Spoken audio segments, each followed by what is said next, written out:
Bom dia a todos e todas, é um prazer de estar aqui com a professora Karen, tá? Eu agradeço ao convite da coordenação nessa Semana Acadêmica da Psicologia de 2021.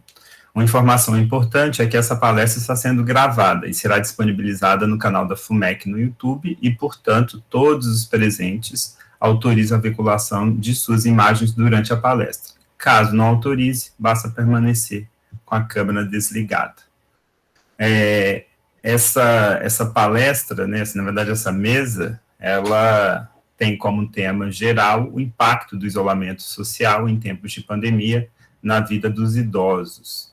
E eu vou falar nessa primeira parte, depois a professora Karen também vai falar, e aí depois a gente abre para perguntas, na verdade para um bate-papo, né, para a gente conversar e discutir um pouco sobre o quanto que a pandemia tem afetado os nossos velhinhos.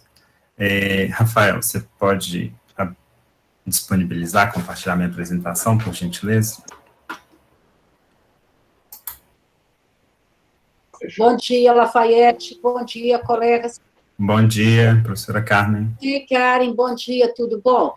Eu vou pedir para vocês, até a minha câmera vai estar desligada, para vocês manterem, somente deixar os colestantes da câmera ligada, porque eu tenho recebido mensagem dos colegas que têm uma internet com um sinal não tão bom, e o som fica partido, cai o sinal toda hora, para que a gente consiga possibilitar um maior número de alunos ter acesso à palestra.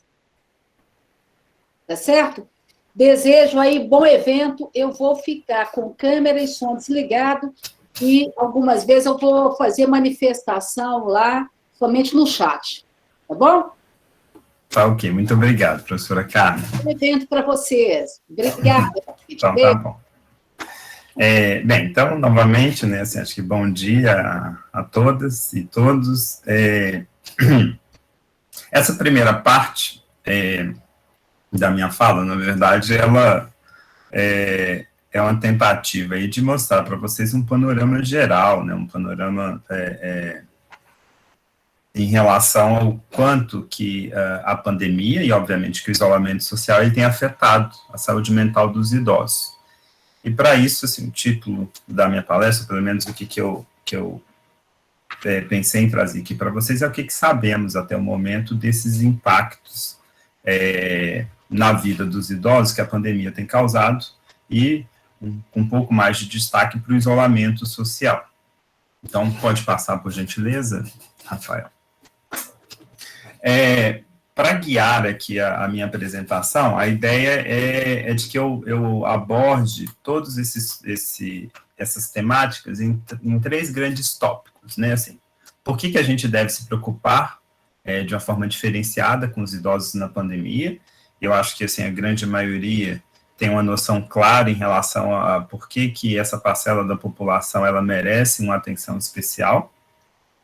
Como a pandemia, ela tem afetado os idosos, e aqui o foco ela vai ser principalmente nos aspectos relacionados ao impacto do isolamento social e os componentes psicológicos que podem afetar a maneira como o idoso lida com esse isolamento social e com a pandemia de uma forma geral, e o que pode ser feito, né, assim, que papel talvez a psicologia e o psicólogo teriam para contribuir para a qualidade de vida e para a saúde mental desses idosos.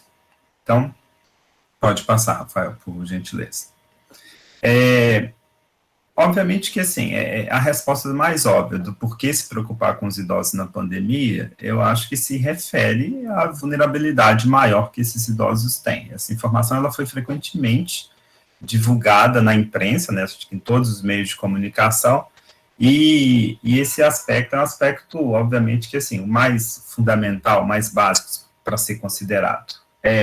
No início, né, assim, da pandemia, a parcela de indivíduos que eram institucionalizados e que precisavam de um acompanhamento médico e que necessitavam de algum tipo de apoio maior, né, com as UTIs, era, obviamente, que com idosos, né? Então, a taxa de mortalidade da parcela desse grupo específico chegou a 14,8% de todos os indivíduos que faleciam, né, devido à Covid. E por que, né, que esse aspecto ele chamou atenção? Então, obviamente que a gente tem que aparentemente a própria idade ou o fato de você ter mais de 60 anos era um grande fator de risco para que esse indivíduo ele viesse a óbito quando ele adquirisse a doença. O que é interessante é que com um conhecimento maior do que estaria por detrás, primeiro foi se identificado de que essa vulnerabilidade, né, por que essa vulnerabilidade dos idosos seria maior? E aí, obviamente, que assim, a resposta mais clara, ela está relacionada a esse processo natural de imunossenescência. Então, esse processo de envelhecimento do sistema imune, ele aparentemente, ele é um aspecto natural, isso vai acontecer com todo mundo, acontece, fica mais evidente com os idosos, mas isso acarreta aí que essa parcela da população é uma parcela poliqueixosa, eles apresentam uma série de outros quadros comórbidos que são mais frequentes por conta da idade. Então, nos levantamentos que foram feitos desses idosos que vieram a óbito, né, boa parte deles, né, 72%, mais de 72%, na verdade, assim, 73% apresentavam pelo menos um fator de risco que, isoladamente, tinha um papel muito grave relacionado a essa mortalidade. Então, cardiopatia, diabetes, pneumopatia, doenças neurológicas, e aqui a gente entra nos quadros demenciais, doenças renais, são todos fatores ou são doenças crônicas, né, assim, que são mais comuns em idosos. E, obviamente, que assim, esse conjunto de fatores parece que é o que estaria por detrás do porquê dessa vulnerabilidade. Uma dificuldade mais evidente do organismo de ser capaz de reagir por conta dessa imunossenescência e essa prevalência maior de fatores de risco que aparentemente têm uma associação forte com a gravidade do quadro. Então, de todos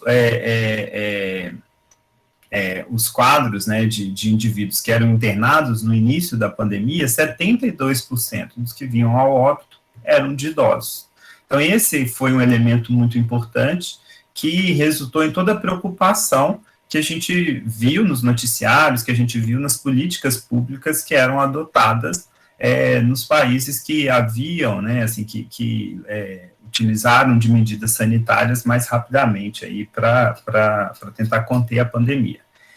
Esse dado, ele tem se modificado, né? Então, assim, a gente viu, saiu recentemente num boletim da Fiocruz, no dia 21 agora, desse mês, pelo menos aqui no Brasil, e isso já fica evidente nos países que estão mais avançados na vacinação também, né, uma mudança desse perfil de internação e de mortalidade, né, que tem ocorrido após esse início da vacinação. Então, pela primeira vez aqui no Brasil, a mediana de internações por Covid, ela ficou abaixo dos 60 anos. Então, significa que há uma quantidade maior de indivíduos que estão sendo internados por conta do Covid, que são indivíduos considerados indivíduos jovens, né, adultos ou indivíduos jovens, do que idosos. A mortalidade, ela ainda continua maior dentre os idosos que são internados. Mas agora a gente vê uma mudança nessa curva em decorrência desse processo de vacinação. E esse é um elemento muito importante. Além desses fatores de risco, né, para a mortalidade dos idosos, obviamente que há também aspectos relacionados à saúde mental dessa população, que a gente também precisa entender, porque ela também vai impactar a qualidade de vida, a funcionalidade e, obviamente, que a maneira como o idoso vai lidar com toda a pandemia. Pode passar, Rafael, por gentileza.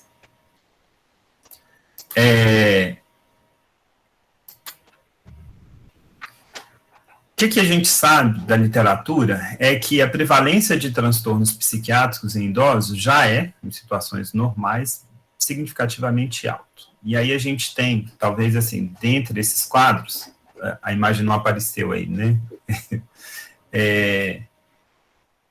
Dentre esses quadros, mas não tem importância. Então, dentre esses quadros, a depressão e a ansiedade talvez sejam os quadros, né, psiquiátricos mais comuns.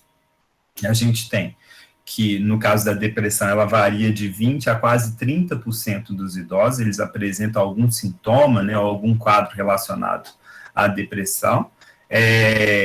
Há alguns elementos psicossociais que, obviamente, que estão associados a isso também, não é só o fato de ser idoso, não é só o fato de você envelhecer que isso aumenta a sua chance de depressão, né? Então, assim, você tem que normalmente as mulheres, idosos que têm problemas financeiros, aqueles que têm eventos estressores ou que têm outras comorbidades, né, que têm outras doenças, principalmente associadas a doenças crônicas, que têm dor crônica também, todos esses outros elementos clínicos, eles têm uma associação forte com essa prevalência da depressão nos idosos. Então, esse é um elemento muito importante. A gente está falando que, naturalmente, os idosos, ou assim, a parcela de indivíduos dessa faixa etária, eles apresentam uma prevalência maior de quadros depressivos. Da mesma forma, transtornos de ansiedade, né? Então, a ansiedade aí entre idosos varia de 10% a 14%, isso, de novo, falando da população geral de idosos, né? E um aspecto interessante da ansiedade é que ela está associada a uma vulnerabilidade ao estresse. Então, normalmente, indivíduos que têm sintomas ou que têm quadros de ansiedade, eles percebem o estresse de uma forma muito mais exacerbada, de uma forma muito mais intensa. E, obviamente, que isso tem um impacto para a qualidade de vida do idoso muito significativa, né? Então, assim, idosos com transtorno de ansiedade, normalmente, eles tendem a apresentar sintomas significativamente mais altos, de aflição, de comprometimento funcional, pior percepção de qualidade de vida. Normalmente eles buscam mais atendimento médico, né, atendimento de saúde. Então, o transtorno da ansiedade é em si um fator de risco para o idoso, ele perceber sua saúde, perceber sua capacidade de lidar com situações de estresse de uma forma mais negativa, e também são indivíduos que demandam mais atendimento de saúde. Um outro elemento que é muito comum, também associado a esses quadros psiquiátricos, né, assim, psicopatológicos, são sintomas comportamentais e psicológicos associados à demência. E aqui há uma certa distinção, que quando a gente fala de depressão, ou transtorno de ansiedade, ou até esquizofrenia, sem essas alterações cognitivas, a gente está falando de quadros tardios, né?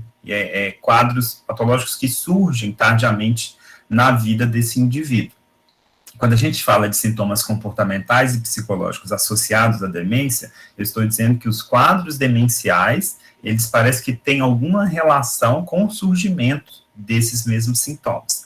Há uma variabilidade muito grande dos indivíduos que têm demência e que apresentam também esses transtornos, né? Então, inclui depressão também, alucinação, delírio, alterações alimentares, um conjunto de sintomas que também afetam essa saúde mental do idoso. Essa variabilidade grande, né, assim, de 50% a quase 80% dos idosos que apresentam esses sintomas comportamentais e psicológicos associados às demências, está muito associado ao primeiro tipo de demência que a gente está falando. Então, alguns quadros demenciais, eles apresentam esses sintomas com uma frequência muito maior, e aí aqui a gente pode citar talvez a demência frontotemporal e a demência por corpos de Levy, ou em decorrência de doença de Parkinson, né? São quadros demenciais que eles apresentam essa comorbidade desses sintomas muito mais frequente do que o próprio Alzheimer, mas há também uma associação com o estágio da demência. Então, quanto mais grave a demência, assim, quanto mais avançada ela está, maior a chance do idoso apresentar esses tipos de sintomas. Então, o que a gente está dizendo é que, aparentemente, essa população específica, ela é mais fragilizada para esses quadros de natureza psicopatológica que já afetam a qualidade de vida dele, independentemente da pandemia, independentemente da necessidade de você de você ter que implementar medidas como de isolamento social, que a gente vai ver que são, por si só, também é um outro elemento estressor e que precisa ser considerado aí quando a gente está falando do impacto que a pandemia tem na vida desse idoso. Pode passar, Fábio. Então, o isolamento social, por si só, ele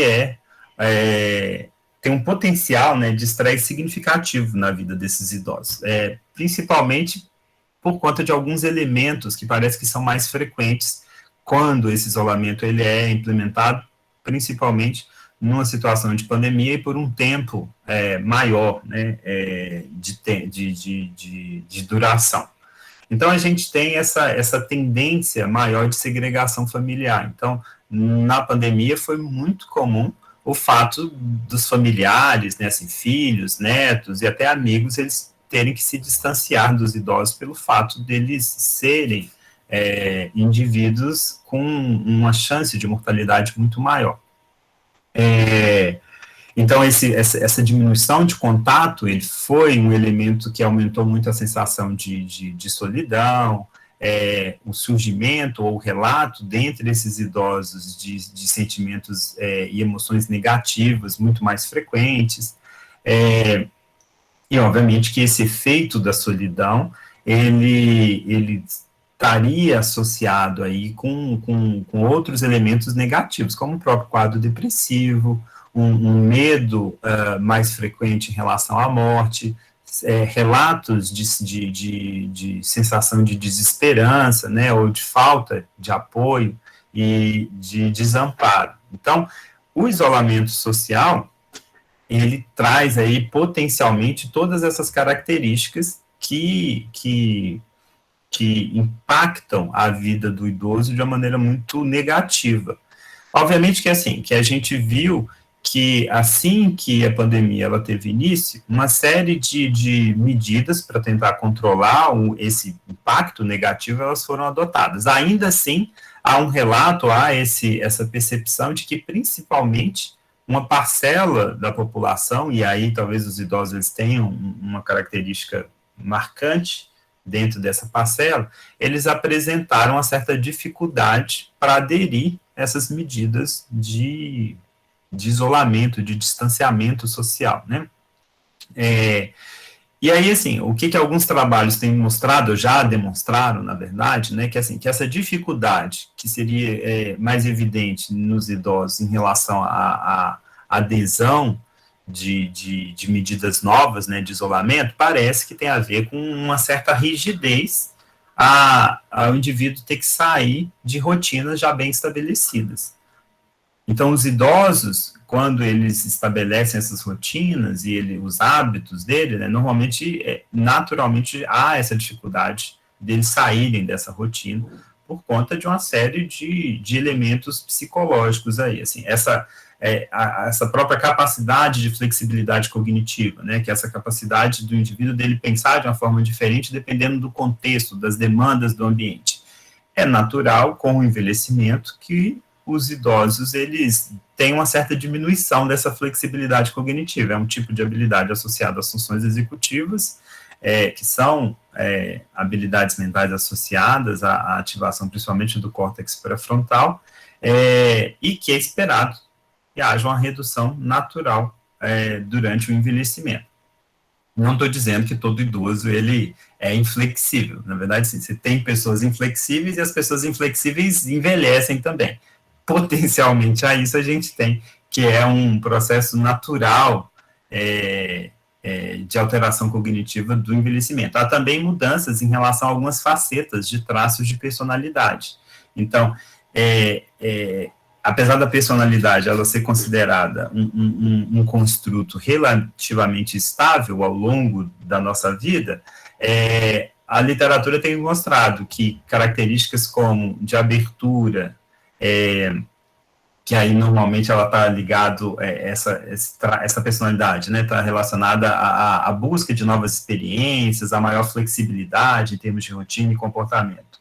E a extroversão, que é um traço de personalidade ligado à altivez, à assertividade, habilidade de comunicação, interação social, elas também tendem a diminuir. Então, aparentemente, essa dificuldade de adesão que os idosos possuem, ou que parte desses idosos possuem de aderir a essas novas medidas, estão relacionadas a algumas mudanças que seriam naturais em termos de características da forma de pensar, da forma de ser desses idosos.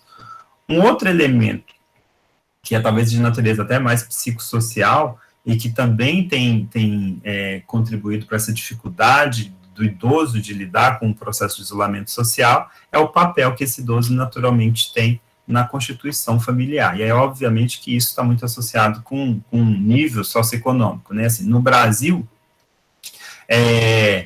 boa parte dos idosos, eles exercem um papel central na manutenção da renda familiar básica dessa família. E aí, nesse processo de pandemia, em que a gente teve um impacto, né, uma consequência muito grande em termos econômicos e financeiros para boa parte das famílias, o idoso ele sofre uma pressão muito maior. E isso faz com que ele tenha que continuar trabalhando, ou tenha que, eventualmente, continuar desempenhando outros papéis que dificultam ele a entrar nesse processo de isolamento social por conta desse papel mais central aí,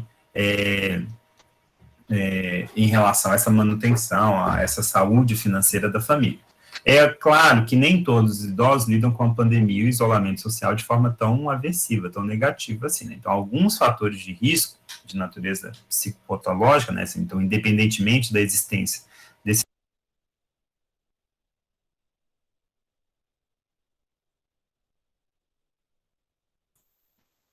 Professor Lafayette, seu microfone está mutado. Ai, voltei.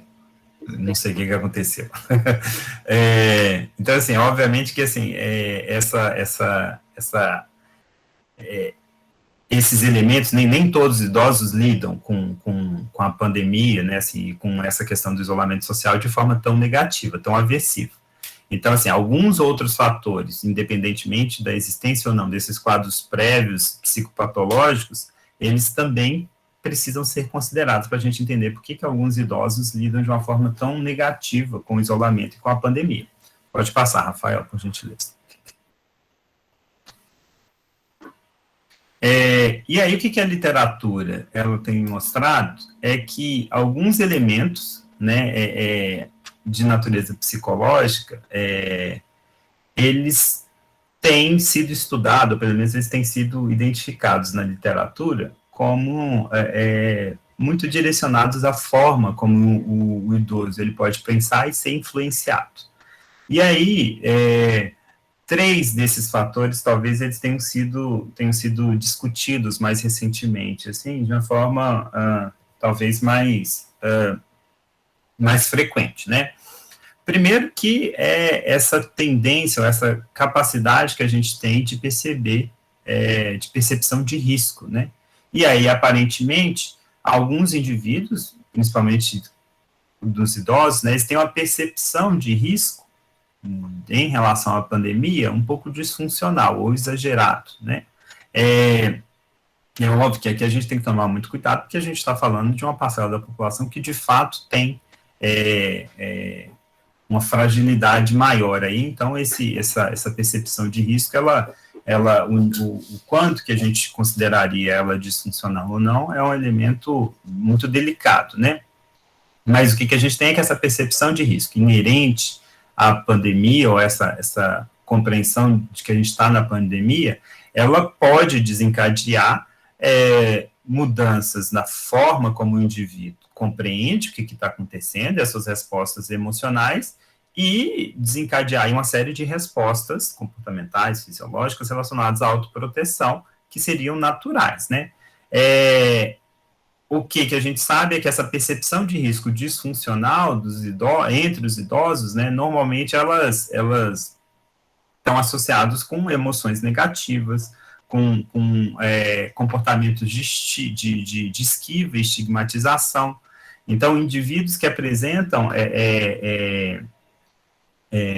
essa percepção de risco muito mais exagerada em relação a qualquer elemento, eles tendem a apresentar essa característica. E a gente tem um quadro pandêmico em que esse risco ele não é tão abstrato assim. Você tem evidência de que, de fato, o idoso ele faz parte dessa população de risco. Então, essa percepção do risco ela é real e ainda assim disfuncional. Então, isso traz como consequência que uma série de mecanismos de compreensão, de crenças psicológicas, elas são ativadas com esse sentido de autopercepção. Isso faz com que o idoso ele vivencie sentimentos negativos, sentimentos associados à ansiedade de uma forma muito mais intensa do que indivíduos mais jovens. Obviamente que essa percepção de risco, que nesse contexto ela vai, ainda que ela seja realista, ela vai ter essa natureza disfuncional, não é o único elemento. Esse trabalho da Mian e do Kahn de 2020, eles fizeram um levantamento sobre o impacto que a desinformação ela tinha em relação a essa percepção de risco que o indivíduo tem. E aí, de novo, a gente tem um outro elemento, né, a maneira como o idoso, ele lida, né, com quadros graves como esse, de pandemia e da necessidade de isolamento, ele fica muito mais complicado quando essas informações elas não chegam tão claras, né, e há uma incerteza muito grande sobre o que está acontecendo para esses idosos. Então, há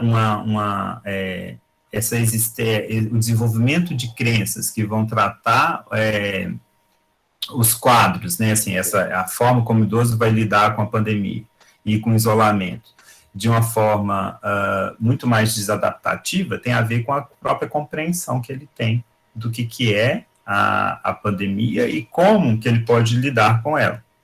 E aqui a gente tem dois grandes elementos. Aqueles idosos que normalmente são informados de uma forma muito exagerada em relação ao que pode ser feito e o que não pode ser feito na pandemia, como, por exemplo, as medidas de distanciamento e de higiene das mãos, né, que diminuem o risco de contágio, e aí eles tendem a apresentar sintomas mais associados à ansiedade e esse medo, né, do quadro, e aqueles indivíduos que normalmente recebem as informações minimizando o que é a pandemia, eles tendem a ter uma menor capacidade de adesão às medidas de isolamento e aí se expõe mais ao risco, e aí a gente tem um outro problema relacionado, obviamente, que é a mortalidade dele. O que estaria por detrás dessa maneira como o indivíduo ele lidaria, de maneira a exagerar o que está acontecendo e a capacidade dele de lidar com isso, ou de minimizar, aparentemente tem a ver com esse locus de controle, que poderia ser direcionado, um locus de controle interno, um locus de controle externo, e esses elementos, essa capacidade do indivíduo de controlar a sua atenção, a sua capacidade de controlar o seu comportamento, ele,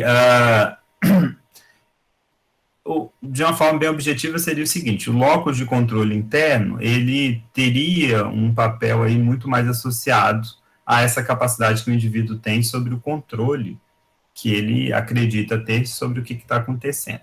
E o locus de controle externo em relação ao quanto que ele acha que o ambiente, as coisas que estão acontecendo externamente a ele, influenciam.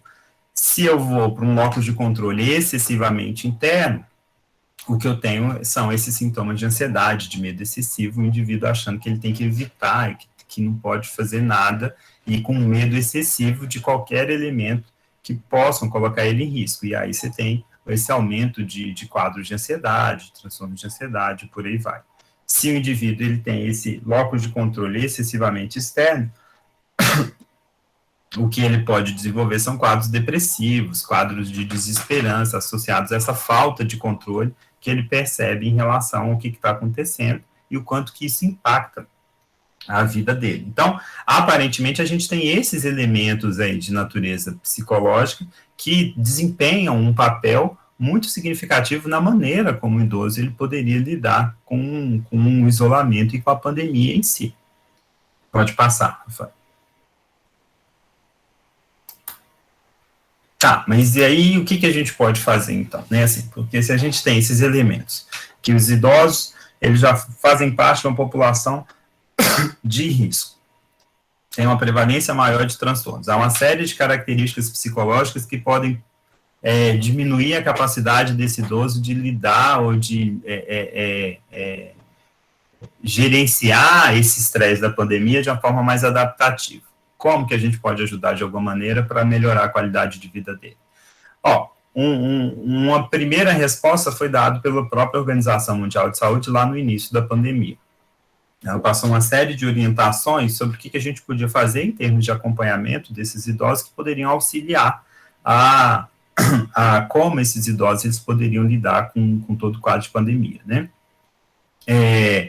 Obviamente que, assim, idosos isolados que já têm um declínio cognitivo, ou como um comprometimento cognitivo leve, ou quadros demenciais, eles têm uma prevalência maior, eles têm uma chance maior de apresentar pioras desses sintomas comportamentais, como a gente já tinha dito antes. Então, há uma chance maior desses idosos ficarem mais ansiosos, irritados, estressados, agitados e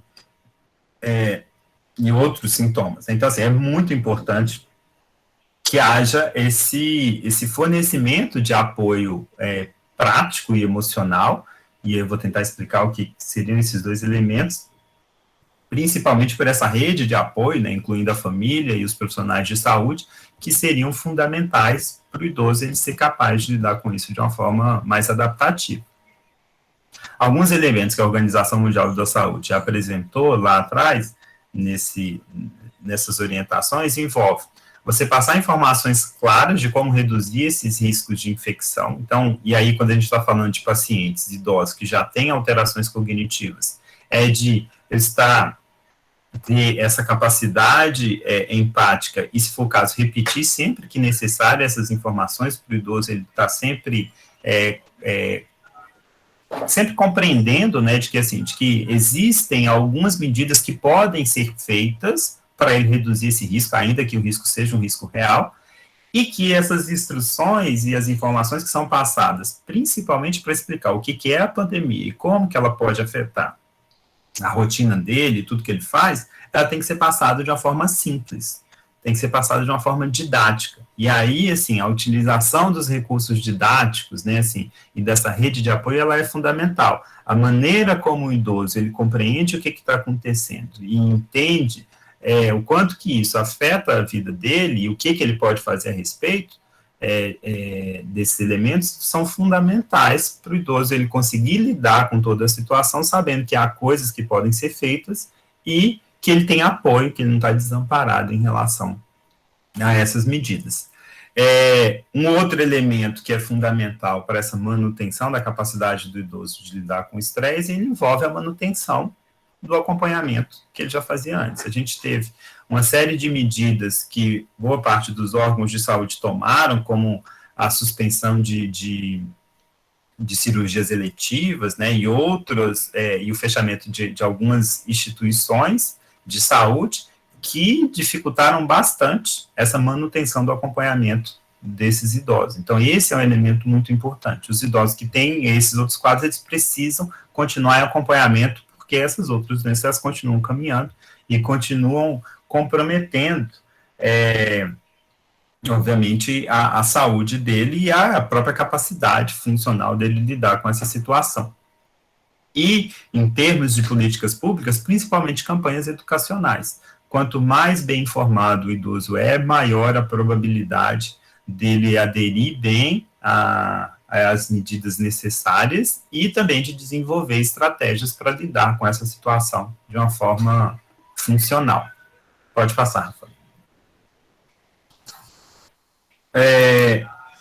Em termos mais associados à própria prática da psicologia, a gente tem que o quê? Que algumas propostas de acompanhamento psicoterapêuticos, eles têm recebido algumas indicações na literatura. E aí, acho que chama a atenção, principalmente a terapia cognitiva e a análise do comportamento, por serem as que têm apresentado mais literatura a respeito disso. Isso não exclui, obviamente, nenhum outro tipo de acompanhamento com outra abordagem, mas essas são as que a literatura tem algum tipo de evidência mostrando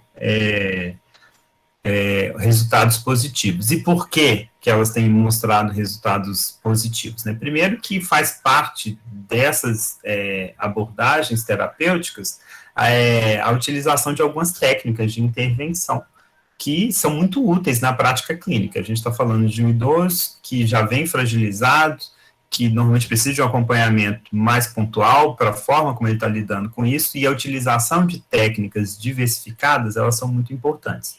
De novo, as técnicas que têm apresentado resultados mais positivos envolvem psicoeducação, que é essas estratégias de você informar o idoso de uma forma clara, fazer com que ele compreenda o que está acontecendo, o que pode ser feito. Isso diminui bastante os níveis de ansiedade e de depressão. Técnicas de mindfulness têm mostrado resultados muito positivos também. E aqui a gente tem que está na base da utilização desse tipo de técnica um foco mais no presente e nas experiências que o indivíduo está tendo nesse momento, e não tanto no futuro, que estaria associado aí principalmente com sintomas de ansiedade, e algumas outras estratégias de intervenção, como a biblioterapia, que é essa capacidade de você utilizar o livro de uma forma direcionada para discutir, para fazer com que o idoso ele tenha não só uma atividade mental ativa, mas também que ele possa lidar com temas que são importantes para ele, ou que têm apresentado relevância para ele naquele momento, de uma forma mais propositiva. E também atividades esportivas, né, atividades físicas adaptadas para o contexto da casa, né, nesse contexto dos idosos que não podem sair da casa de forma alguma. Então, há uma série de medidas que, aparentemente, eles têm apresentado resultados positivos da forma como profissionais de saúde eles poderiam auxiliar na intervenção para melhorar essa capacidade do idoso de lidar com o estresse da pandemia e do isolamento social. Pode passar, Fábio. Em síntese, o que a gente precisa entender sobre o impacto que a pandemia e o isolamento social têm na vida do idoso primeiro, que a gente tem que ter esse olhar diferenciado, né? A gente precisa entender que, assim, existem muitas coisas, muitas estratégias que podem ser utilizadas, então não é que não há o que ser feito, muito pelo contrário, há muita coisa do que se fazer.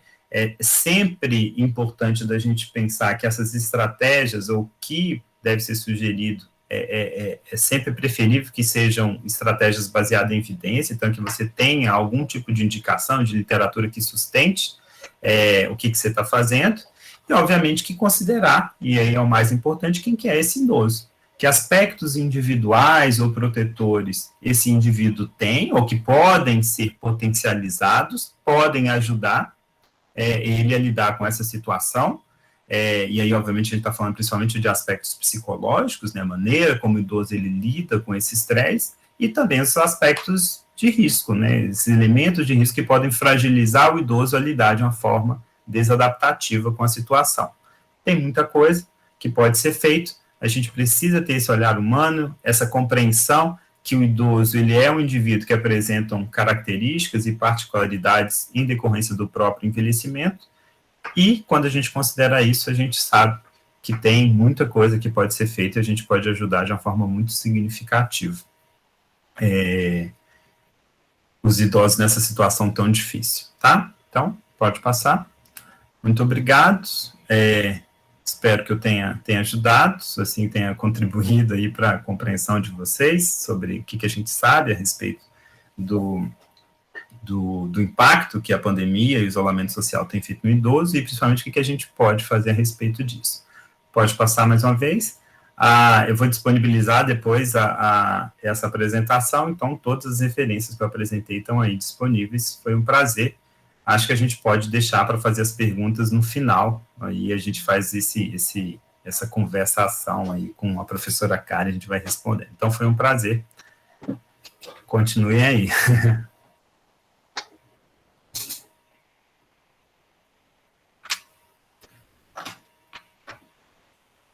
Parabéns, professor Lafayette, pela palestra, acho que foi muito instrutiva, né, assim, para todos nós fica claro, assim, o quanto que essa população é uma população extremamente sensível, né, a tudo isso que a gente está vivendo. E eu vou pedir para colocar a apresentação, então.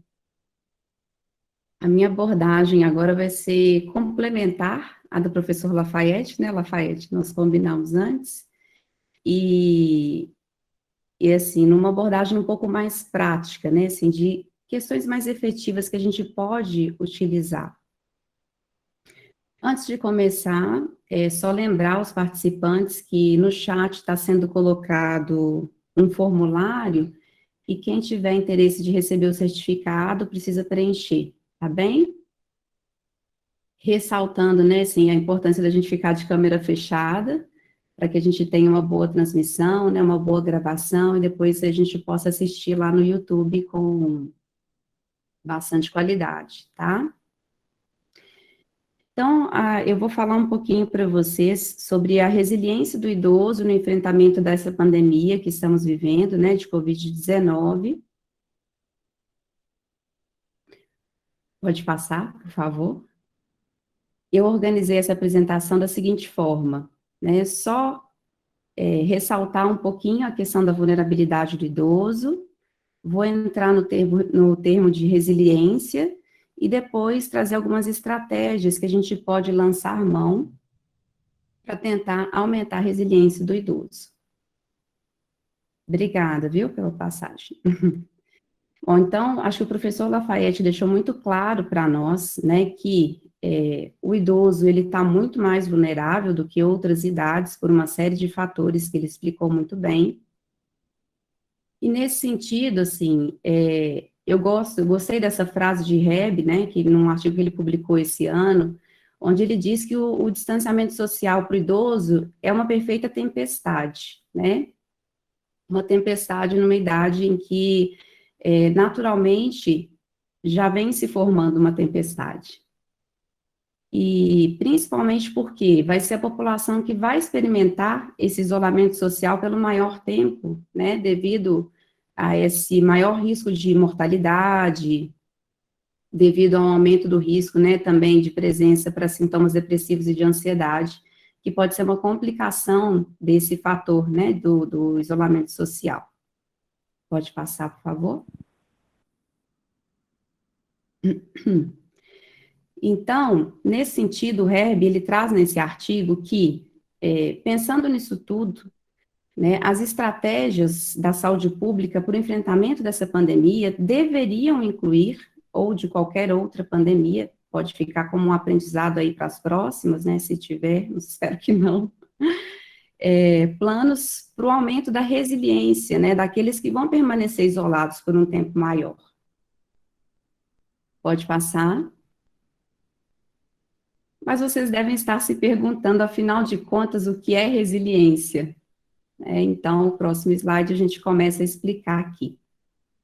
Resiliência, comumente, ela é descrita como a nossa capacidade de lidar com qualquer situação difícil que acontece na nossa vida, ou com algum tipo de estressor que possa surgir, né, de várias formas, físicos, né, assim, ou até ameaças que são percebidas.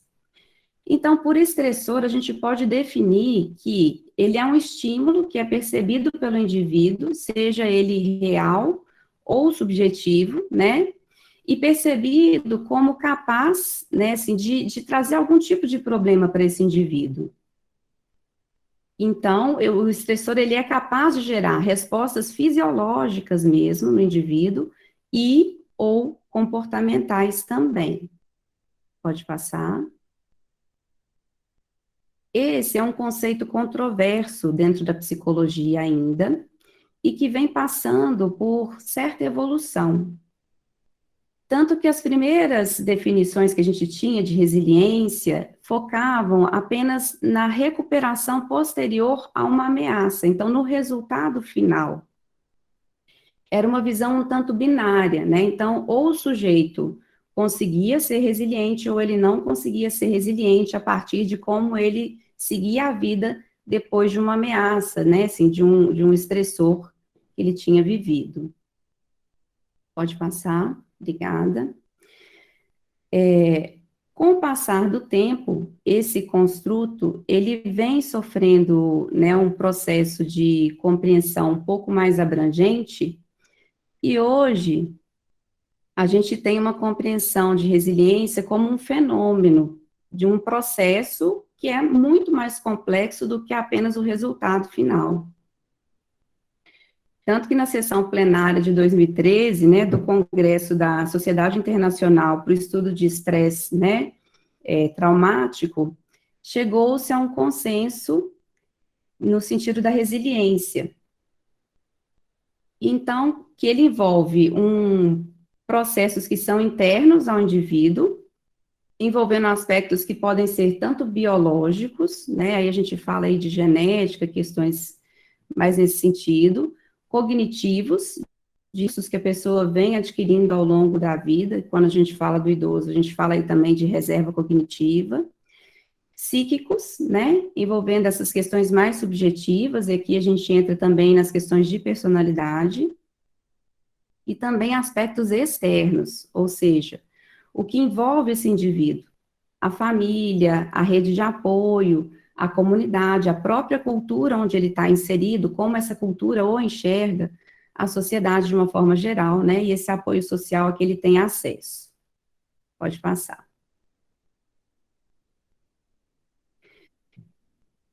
Então, assim, como não há um consenso muito bem formado sobre essa definição, houve esse acordo entre os pesquisadores do campo da psicologia, né, que estudam resiliência, que esse construto, de forma geral, ele se organiza em volta de sujeitos, adversidades, e que quando o sujeito é resiliente, o resultado desse encontro ele vai ser positivo. Esse sujeito ele vai conseguir superar essas ameaças percebidas. E a capacidade, então, de ter experiências positivas durante uma crise, como, por exemplo, essa que a gente está vivendo, né, da pandemia, é uma marca da resiliência na vida adulta. Pode passar. E quando falamos de adultos mais velhos e resiliência, dizemos, né, assim, que eles são resilientes quando eles conseguem, apesar de um evento estressor, retornar para o seu equilíbrio, né, assim, quando tem algum tipo de dificuldade. E sendo, então, que os autores descrevem, né, a resiliência como um bom preditor, né, para um estado de saúde mais positivo, especialmente a saúde mental. Porque muitas vezes a saúde física a gente não tem tanto controle. Pode passar. Então, adultos mais velhos com melhor resiliência, eles podem, inclusive, compensar a sua perda de capacidade de funcionamento no dia a dia, né, que geralmente acontece, né, as perdas funcionais, compensar essa perda, às vezes, da saúde física, apresentando maior probabilidade, inclusive, de conseguir chegar lá na frente num envelhecimento bem-sucedido. Então, olhando a resiliência enquanto processo ao longo da vida. E com melhor resiliência também, a gente vai ver, no adulto mais velho, menor presença de sintomas de humor depressivo e até maior longevidade, já foi relacionada com isso. Pode passar. Quando a gente pensa no envelhecimento dentro da abordagem do curso de vida, né, então envelhecimento enquanto um processo, que é uma coisa que eu falo muito para os alunos, né, envelhecimento, saúde, estresse e as estratégias de enfrentamento, né, de coping, elas interagem de forma dinâmica e muito forte, gerando, dependendo da forma como elas interagirem, resultados diferentes na saúde desse indivíduo lá na frente. Pode passar. Então, falando um pouquinho sobre resiliência e envelhecimento, agora relacionando com a pandemia, né? Pode passar mais uma vez. Sabemos que a pandemia, como explicou o professor Lafayette, e como todos nós temos sentido na nossa vida também, causou medo, estresse de forma generalizada para todos, né? Desafiando a resiliência de todas as pessoas, não só dos adultos mais velhos. Nesse sentido, a gente pode considerar ela como um estressor muito forte, dentro do conceito que eu já apresentei para vocês. E os autores, então, eles têm mostrado que esse medo, o estresse, a solidão e o isolamento social, especialmente para os idosos, durante a pandemia de Covid-19, pode prejudicar muito a sua capacidade intrínseca, né, de resiliência, e ainda colocar em risco a própria saúde física e o bem-estar como consequência, uma vez que o estresse, num nível aumentado e crônico, pode, inclusive, reduzir o sistema imunológico, e sabemos o tanto que ele é importante para o combate da doença. Pode passar. Mas vocês devem estar se perguntando, então, por quê, né? Assim, por que trabalhar resiliência é importante? E como trabalhar isso? Pode passar mais uma vez. Para responder essa pergunta, eu vou trazer para vocês uma analogia feita pelo professor James Anthony em 1987. Ele fez uma analogia utilizando 3 bonecas, uma de vidro, uma de plástico e uma de aço, e se forem atingidas por um martelo, com certeza o impacto vai produzir resultados muito diferentes em cada uma dessas bonecas. A boneca de vidro se quebra instantaneamente, enquanto que a de plástico se amassa, mas continua ali. E a terceira, de aço, talvez ela emita um som, ou fique, né, um pouquinho danificada, mas não se abala como as outras. Pode passar. A gente pode ainda acrescentar nessa analogia uma quarta boneca, uma boneca de borracha. Se essa boneca ela for atingida, ela amassa no momento, mas depois ela consegue retornar às suas feições originais. Concordam? E o professor Anthony, ele ainda assinala que, se a gente interferir nesse impacto, se a gente colocar algum tipo de proteção nessas bonecas antes que elas sejam atingidas, a gente também vai alterar esse resultado final de alguma forma. Ou seja, o resultado de uma ação, ele é afetado tanto pelas características de quem é atingido, né, pelo estressor, quanto pelas características do estressor em si, né, que ataca, e também pelos fatores ambientais que vão envolver aquele indivíduo, né, que está sofrendo o estressor, e outros elementos também. Pode passar.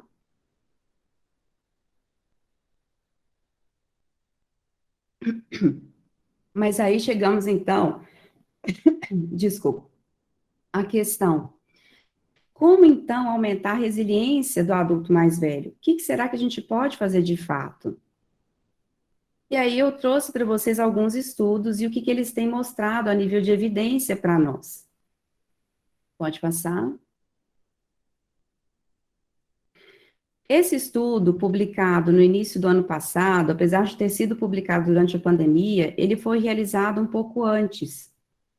Ele é um estudo que foi com uma metodologia longitudinal, e os participantes, eles foram avaliados em 3 momentos específicos, né, assim, então, em 3 anos específicos. E esse estudo, ele estava investigando exatamente, né, assim, a desconexão social. Então, quanto que a desconexão social, a percepção de isolamento, causavam sentimentos de depressão e de ansiedade em adultos mais velhos. Pode passar. E esse estudo, então, ele teve um N de 3.005 adultos, entre 57 e 85 anos, e ele chegou à conclusão de que essa desconexão social, quanto mais o idoso se desconectava, né, assim, do seu meio de relacionamento social, ele percebia mais fortemente o isolamento, ele se sentia cada vez mais nesse sentido, e, consequentemente, isso aumentava os sintomas depressivos e de ansiedade. Então, já temos aí um risco anterior à pandemia desse isolamento social, que agora é obrigatório. Pode passar? Então, portanto, né, assim, esses autores, eles falam que a sensação de solidão causada, né, pelo isolamento do meio social vai resultar automaticamente, pode resultar, né, na redução do humor, e a gente sabe muito bem que o humor depressivo também pode alterar a cognição, alterando também a regulação de respostas inflamatórias do corpo. Né? Então, vai aumentar as respostas inflamatórias, que pode prejudicar o nosso sistema imunológico. E a nossa capacidade, então, de se recuperar de uma doença que vem afetar o nosso biológico. Volta um pouquinho, por favor. Alterando também a nossa capacidade de foco, de concentração e os hábitos de sono, como acho que muitos de nós podemos ter percebido durante essa pandemia aí, né? Os estudos mostram, como a gente vai ver aí ao longo de outras palestras, que a capacidade de concentração, de atenção e hábitos de sono ficaram muito prejudicados em grande parte da população. Pode passar. E esse outro estudo aqui, que foi um estudo publicado também no início da pandemia, em 2020, foi feito já com adultos mais velhos, dentro do contexto da pandemia, porém, eles tinham uma medida anterior, eles já tinham feito uma medida, né, assim, de saúde mental, e aí eles repetiram essa medida durante a pandemia, para observar a diferença. Feito lá na Espanha, pode passar. E esses autores chegaram à conclusão de que, durante os estágios iniciais da pandemia, o bem-estar espiritual foi um fator protetor para os adultos mais velhos em relação a sintomas depressivos, de ansiedade e sintomas de estresse pós-traumático também.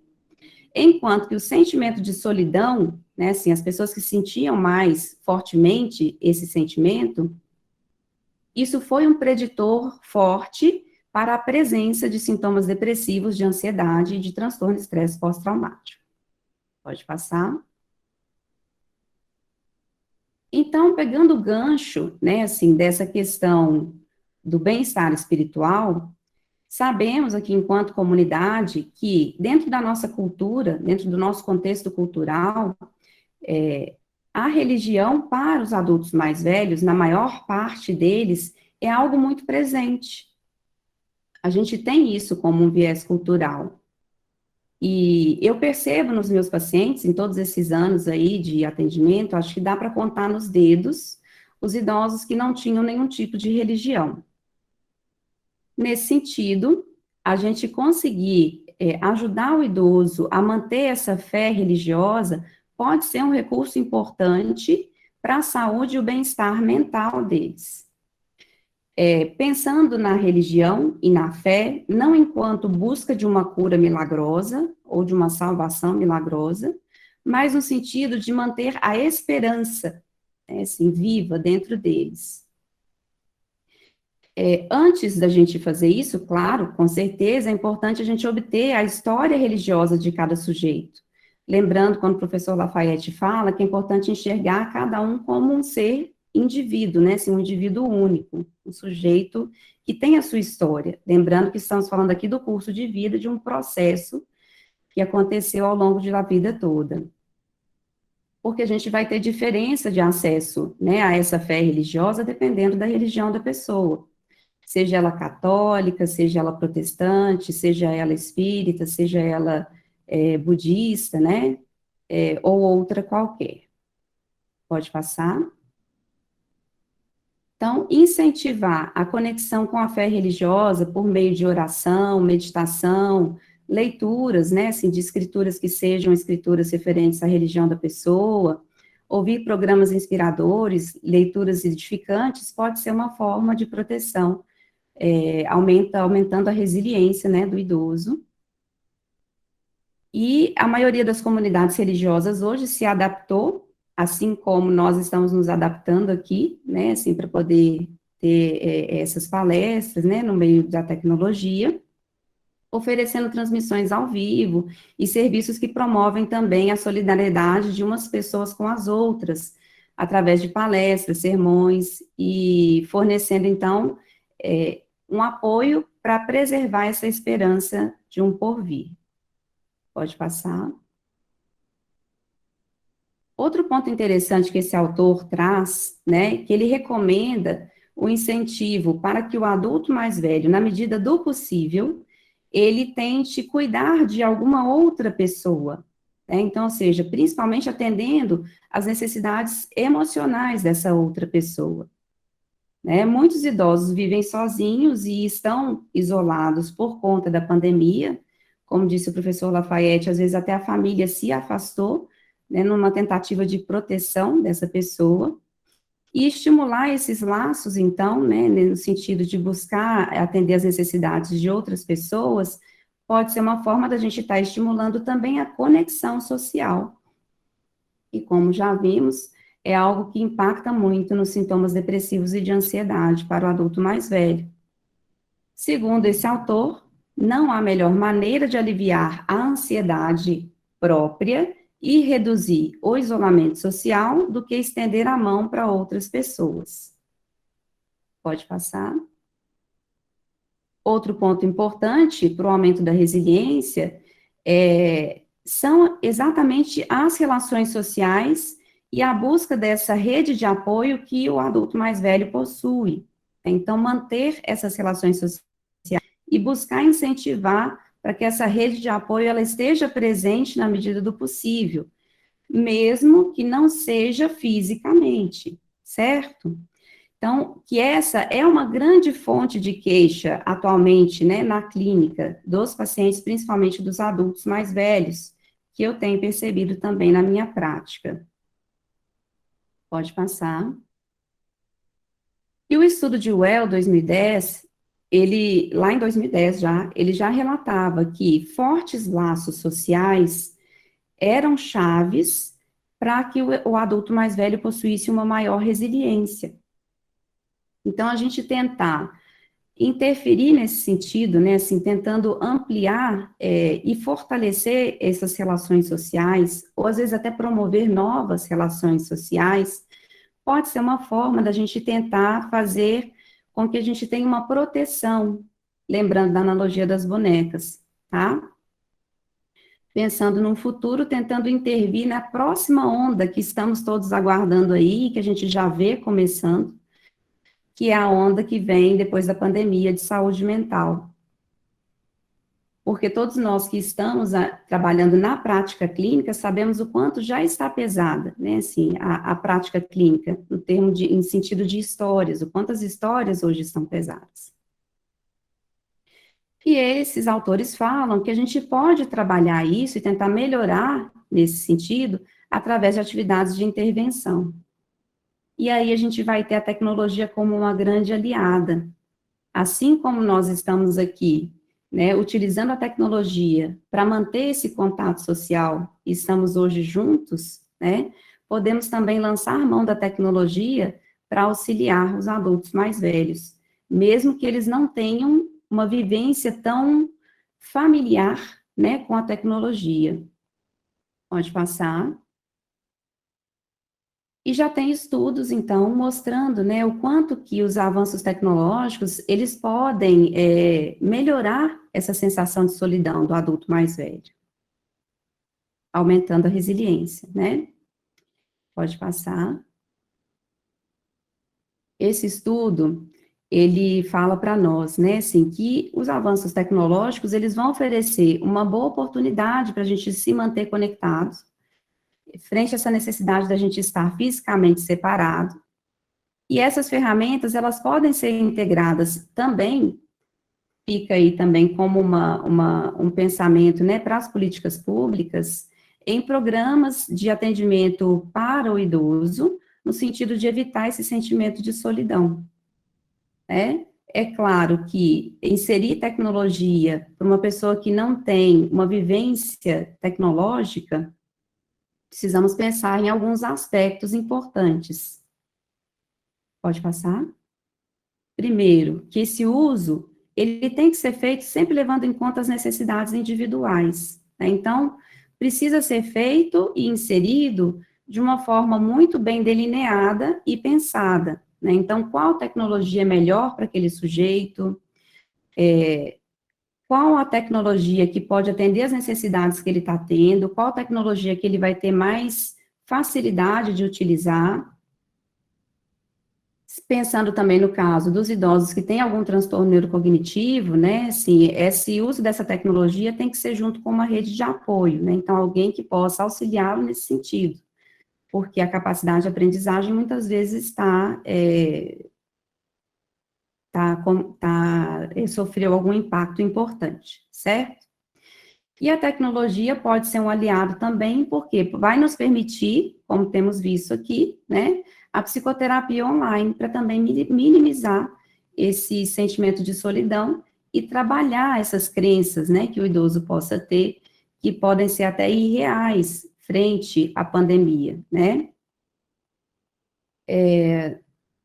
Lembrando que a psicoterapia, ela pode inserir nesse sentido, e a psicoeducação, ela vai ser muito importante para que a gente possa auxiliar esse adulto mais velho a entender o que é real e o que não é, né? Porque temos visto aqui, às vezes, as fake news. E como o professor Lafayette disse, né, assim, a percepção, né, do risco no idoso, né, no adulto mais velho, ela já é naturalmente aumentada. Então, o uso da tecnologia, ela tem que ser feito junto com um treinamento e com, eu vou dizer aqui, letramento digital, para que a gente possa ensinar eles a buscar, inclusive, a realidade dos fatos, né? Isso não ser uma possibilidade de aumento, né, da ansiedade e um novo estressor. Então, deve ser feito com cautela. Pode passar. Então, esse outro estudo aqui, que também vai buscar o impacto, né, da saúde mental durante a pandemia, ressalta novamente o uso da tecnologia. Pode passar. Dizendo que a gente pode lançar mão de celulares, computadores, como ferramentas que vão nos auxiliar para manter a saúde mental um pouco melhor, né, durante a pandemia.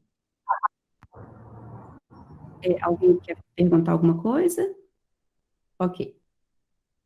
Muito bem. Nesse sentido, a tecnologia ela pode ser um fator que vai nos ajudar a manter a comunicação com o círculo familiar, com o círculo social, na psicoterapia, e a buscar informações que sejam assertivas e verdadeiras, né? Então, ensinando essas pessoas a buscar os sites que são sites que trazem notícias mais fidedignas, né?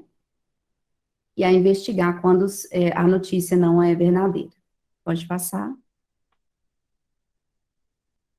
Um outro ponto muito importante que podemos lançar mão, né, assim, para tentar interferir nessa próxima onda, né, de impacto da saúde mental e proteger, né, essa saúde mental, principalmente falando dos adultos mais velhos, é o enriquecimento da vida diária, né, porque o idoso já tem uma inflexibilidade maior, mais aumentada, para a mudança da rotina.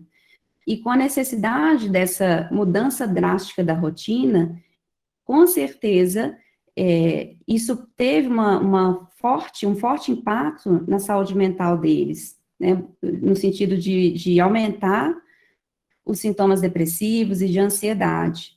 Então, buscar o enriquecimento dessa rotina, né, principalmente com atividades que sejam prazerosas para o sujeito, como arte, música, leitura, culinária e outras que possam ser acessadas em casa, é algo muito importante da gente fazer, né, assim, da gente inserir.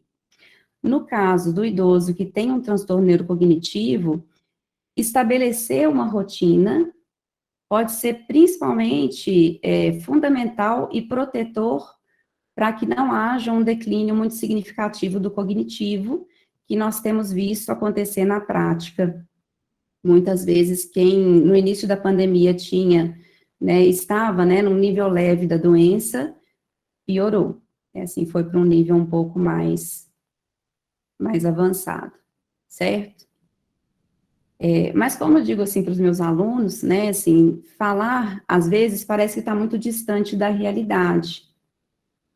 E nesse sentido, eu quis trazer para vocês hoje um vídeo, né, de uma senhora em que a gente consegue enxergar exatamente, assim, o quanto que esses aspectos são fundamentais para a manutenção da resiliência.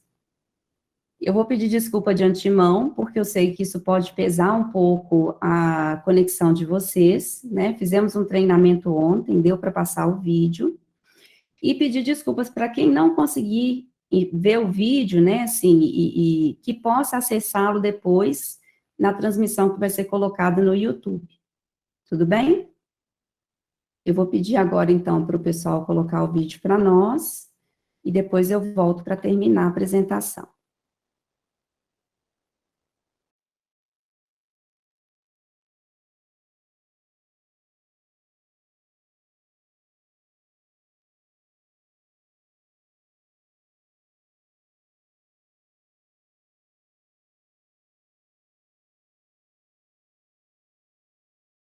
Muito, mas muito, tem me dado muita força. É oração. Oração, compreensão. Meu filho me ajuda muito, assim, a fazer tudo que eu quero fazer. Programa, estou assistindo um programa. Todos os programas bons que eu assisto a respeito de religião, de missa, todo dia, desde que começou a pandemia, que eu assisto a missa todo dia. Eu ainda não sei colocar no YouTube, na televisão. Uhum. E ele, com a maior paciência, ele coloca para mim, quando eu não posso assistir no horário da missa, que é ao meio-dia, eu assisto à noite, fico esperando ele chegar do trabalho, ele fazer para mim. Então, assim, eu devo muito a isso, a compreensão dele, a ajuda dele. Mas eu estou passando essa fé para ele também. Se ele já tinha, hoje eu acho que está muito melhor. Ele também está usufruindo dessa minha fé, está usufruindo. Tem sim. Não muito, porque uns trabalham em home office, às vezes eu não tenho como comunicar com eles. Mas quando eu assisto o programa à noite, pela televisão, eu ligo, falo com eles para assistirem também, que está sendo bom para mim, vai ser bom para eles também, né? Uhum. Para aumentar a fé também. Isso aumenta muito, coisas que a gente ouve, músicas que a gente ouve, tudo ajuda muito. Eu estou aprendendo a usar o celular, que eu não sabia. Estou aprendendo. Eu falei, comprei o celular novo e falei assim, eu vou tentar de novo, porque eu já tinha tentado. Aí estou tentando, mas estou indo bem. Já tenho WhatsApp, não estou 100% não, mas eu estou indo bem. Está muito, porque a gente recebe mensagem de filho, de parente, né? Eu passo mensagem também. Eu tenho um sobrinho que passou uma mensagem muito bonita para mim, músicas muito bonitas de Nossa Senhora. É um conforto que a gente tem. Os jovens olhem mais pelo lado da fé, porque eles estão assim muito aéreos, né? Perdidos. E sem esse caminho da fé é muito difícil para viver, para eles principalmente. Tem alguns que parece que não tem assim já, em princípio religioso, né? Procura esse caminho, é muito bom, é muito mais fácil. Preenchendo meu tempo também com coisas que eu gosto de fazer. Gosto muito de trabalhar manuais e cozinha também. Eu gosto muito de mudar os prazos que eu vou fazer no domingo, programar, fazer uma programação. Tem feito tudo isso. E lendo também, eu gosto muito de... Toda a vida eu gostei, mas agora eu estou lendo muitos livros bons, que estão me acrescentando muita coisa boa, e que eu posso passar essas coisas para as pessoas que gostam de ler também. É muito bom. Eu aconselho a todo mundo que gosta fazer isso também. É muito bom.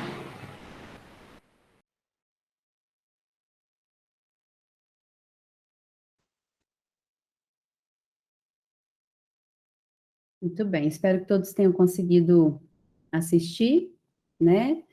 Acho que aqui é um exemplo prático, né? Assim, bem vívido, aproximando a teoria, né? Que a gente está trazendo para vocês da prática.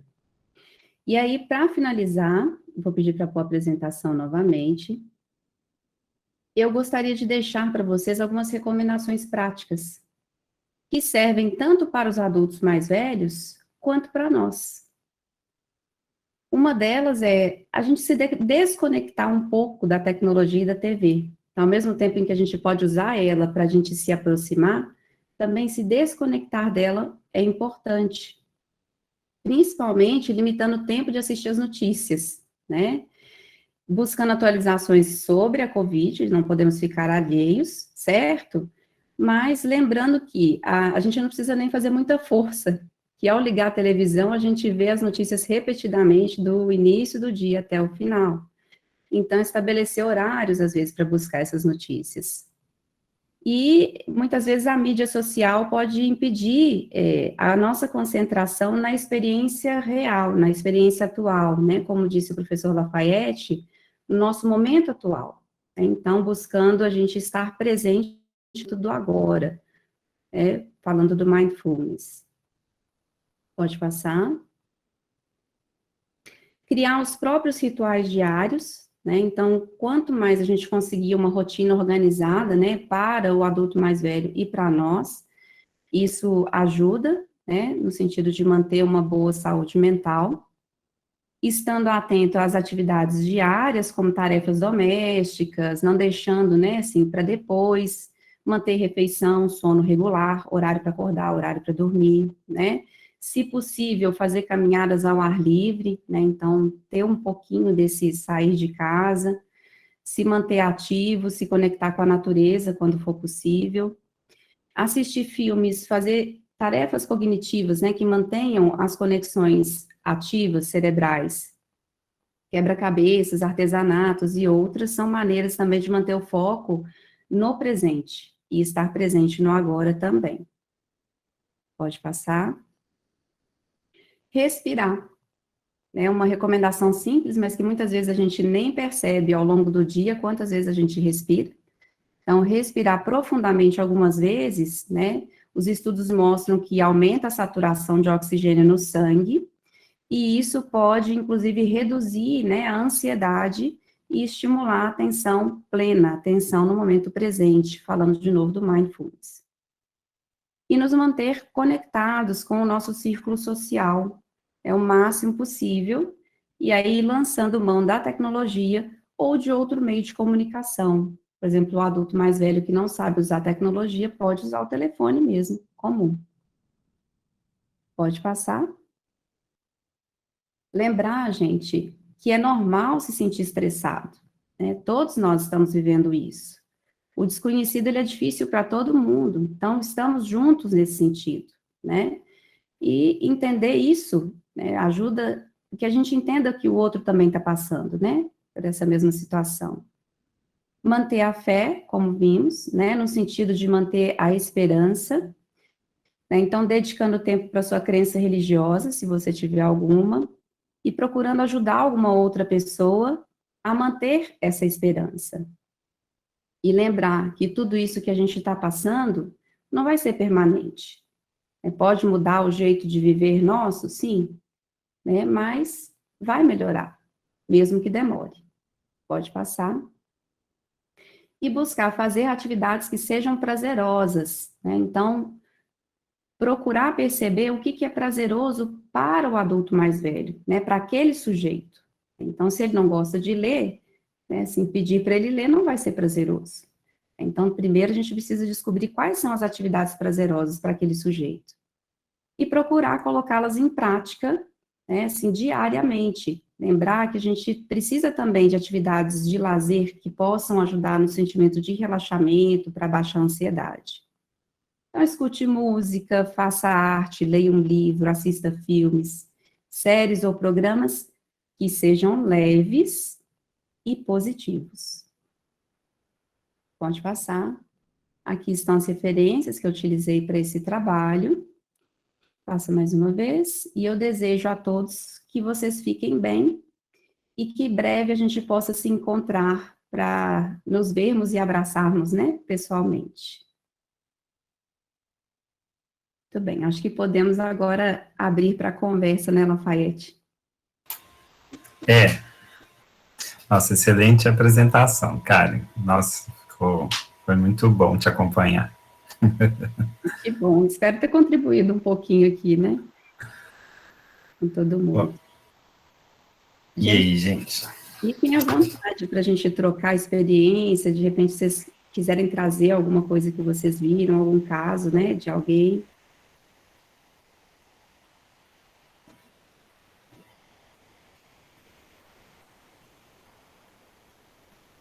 Silêncio, né, Lafayette? Não é? Agora pode abrir a câmera, viu, gente? Oi, Érica. Olá, bom dia a vocês, professores, a todos presentes. Acho que eu posso abrir minha câmera agora um pouquinho. Bem, eu gostei muito da apresentação de vocês, achei que elas foram muito ricas, muito elucidativas, com dados que me agradam muito sempre. E eu acho que vocês foram em pontos muito importantes, assim, de falar sobre a condição, né, da velhice, como uma condição inexorável, mas que é possível viver de uma forma melhor diante disso, né? E eu tenho, né, sou pessoalmente cercada de alguns idosos, e eu observo essa diferença, assim, no que se refere a essa questão da resiliência. Eu acho que ela é muito importante mesmo ao longo da vida dessas pessoas. Quando elas têm maior resiliência, elas estão atravessando esse momento de uma forma melhor. E o outro ponto é sobre... Eu gostei muito também dessa questão que Lafayette trouxe sobre as funções executivas, impactando na flexibilidade, né? E a questão das diferenças individuais. Tem algum estudo específico, Rafa, que você possa indicar para a gente poder conhecer um pouco mais disso? Eu tenho achado muito interessante essa questão, né, da neurociência, da neurobiologia, dos processos de autocontrole, por exemplo, da regulação emocional. Bacana, assim, muito obrigado pela pergunta, professora Érica, assim, na verdade a gente tem vários trabalhos, né, várias coisas que podem ser indicados, assim, para a gente trabalhar, assim, acho que a professora Karen tocou num ponto que é muito importante, que é o que a gente chama de reserva cognitiva, que é, assim, um conceito que tem sido utilizado como um grande fator de proteção, que é óbvio que ele tem um componente inato, alguns indivíduos trazem isso, mas que são elementos que podem ser também incrementados, né, melhorados, e aí a intervenção tem esse papel muito grande. Então, você melhora a capacidade do indivíduo, e aí eu acho que, de novo, cai no conceito que a professora Karen trouxe de resiliência, né, da capacidade do indivíduo dele lidar com essas situações adversas em termos cognitivos, né, dele ser mais resistente a estressores. E aqui a gente não está falando só de estressores subjetivos, né, eu estou falando de doenças mesmo. Então, assim, o indivíduo ele fica mais resistente para o surgimento de quadros demenciais, por exemplo, sabe?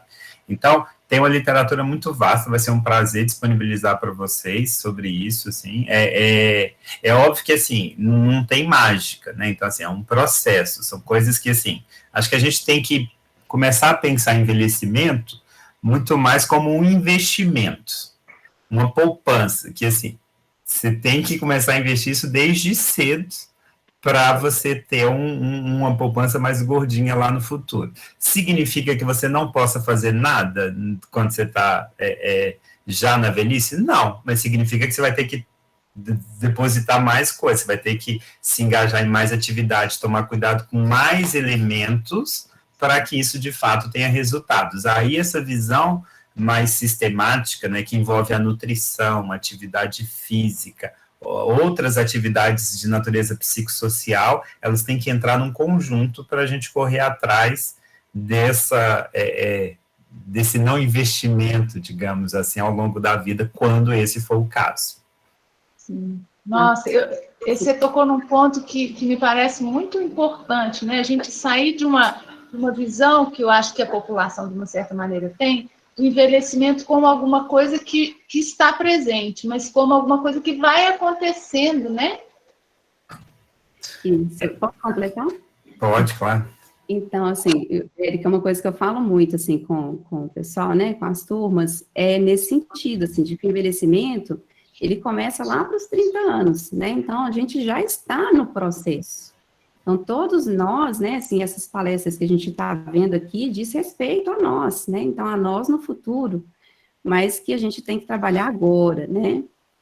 Então, pegando o gancho da sua pergunta aí, quando a gente fala das diferenças individuais, já tem muitos estudos que mostram, assim, que características de personalidade, elas têm muita relação com como a pessoa envelhece. Né? Então, o neuroticismo, o autoneuroticismo, a baixa abertura, a baixa amabilidade, né, assim, a baixa conscienciosidade está muito relacionada com o desfecho, né, assim, com o que vai acontecer lá na frente. Então, é interessante a gente pensar nesse sentido também, porque aí a gente pensa que a gente tem que intervir já lá atrás, né, não só lá na frente, quando já tiver ali posto, né, o envelhecimento, quando já estiver pronto, assim, não tem como mais a gente interferir tanto. A gente vai ter como fazer essa proteção, né, fazer essa interferência, né, mas se a boneca for de vidro, se ela for de plástico, se ela for de aço, o resultado, ele vai ser diferente para cada um dos sujeitos também. Tá? Depois eu posso passar também, se você quiser. Eu gostaria de fazer uma comparação. Posso? Pode, claro.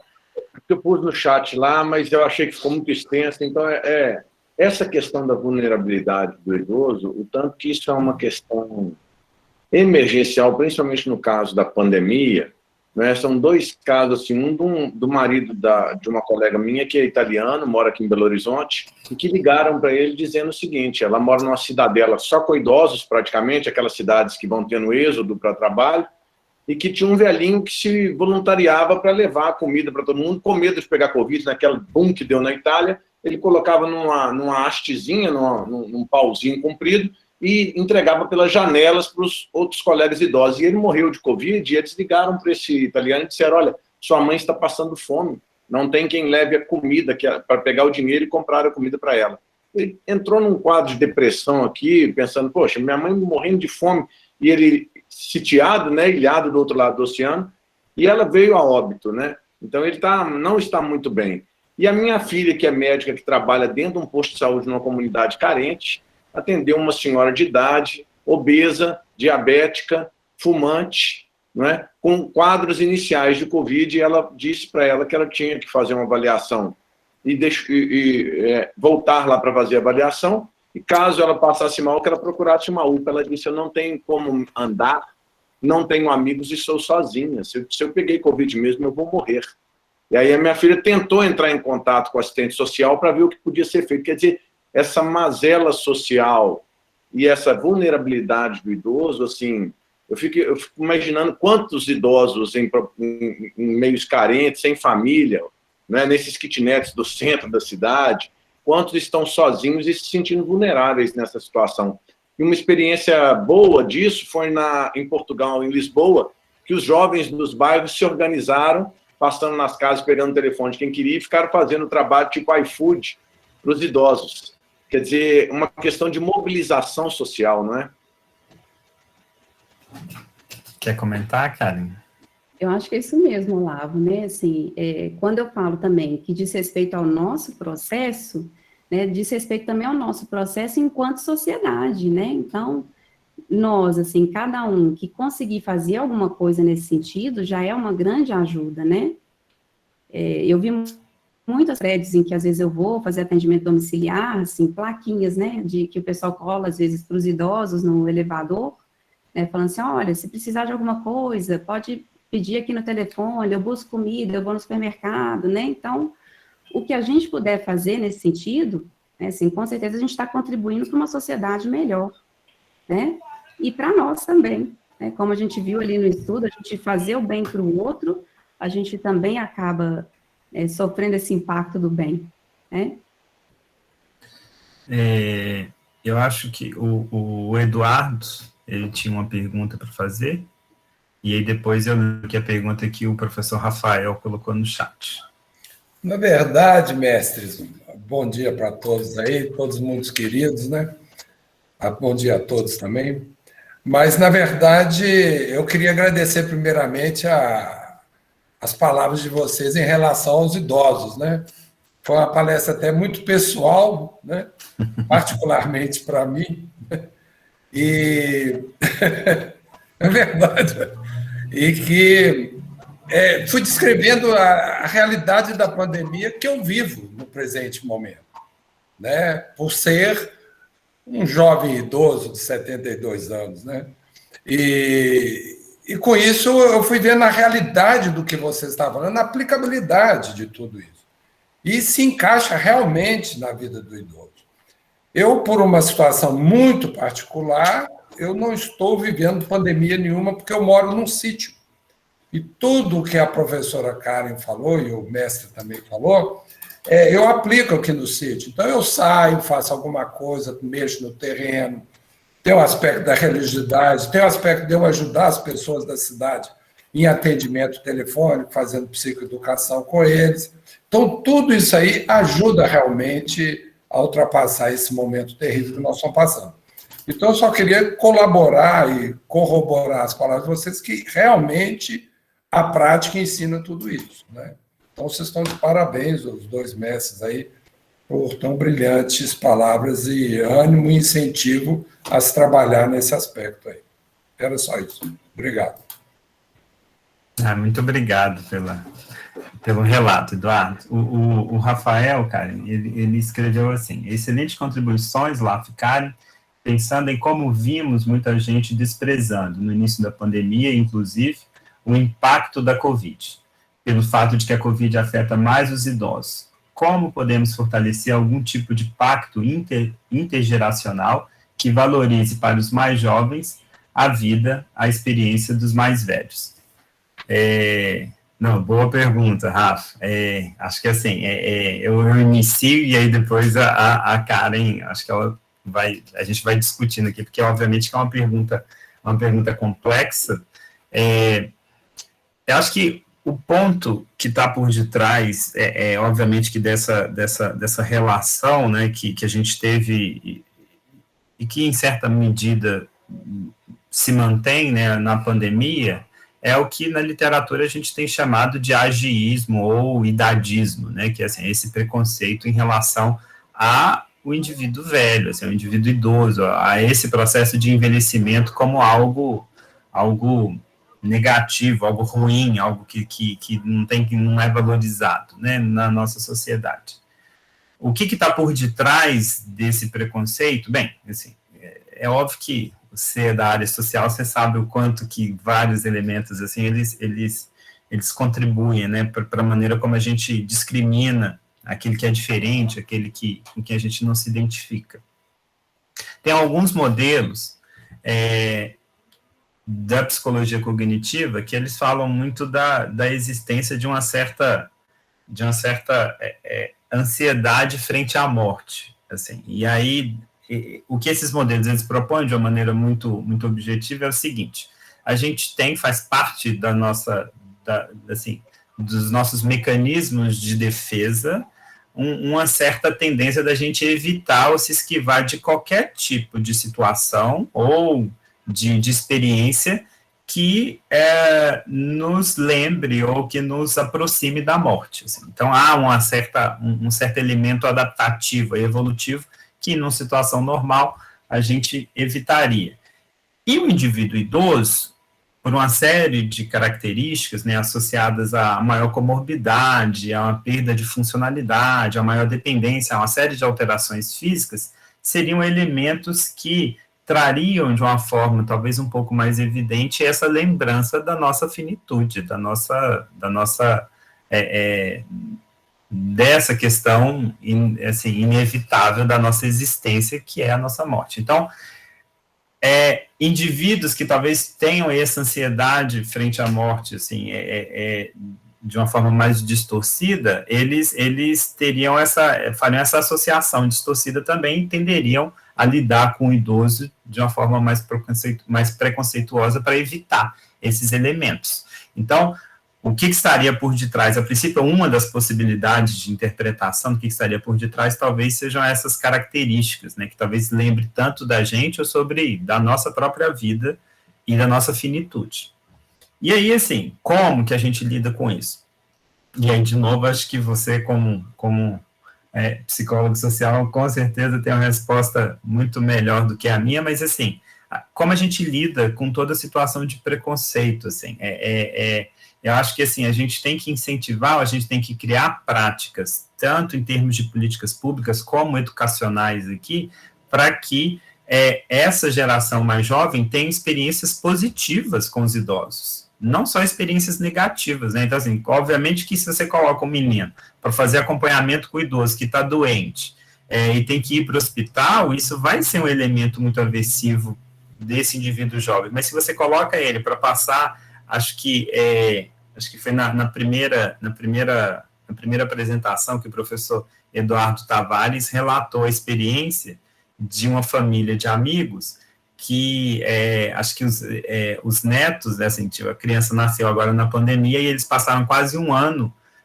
todo mundo vivendo super bem lá na fazenda e tudo. Então, assim, a criança ela começou a ter experiências muito positivas com os avós também. Então, se você tem essas experiências positivas com qualquer indivíduo, isso está na base aí do processo de desconstrução desse preconceito. Então, a meu ver, talvez o papel que a gente tem num primeiro momento é esse papel educacional, de você favorecer ou de você incentivar experiências positivas dessa geração mais jovem com idosos, e acho que isso seria o elemento aí mais fundamental, mais básico aí para a gente tentar romper com esse ciclo. Eu não sei o que a Karen acha, assim.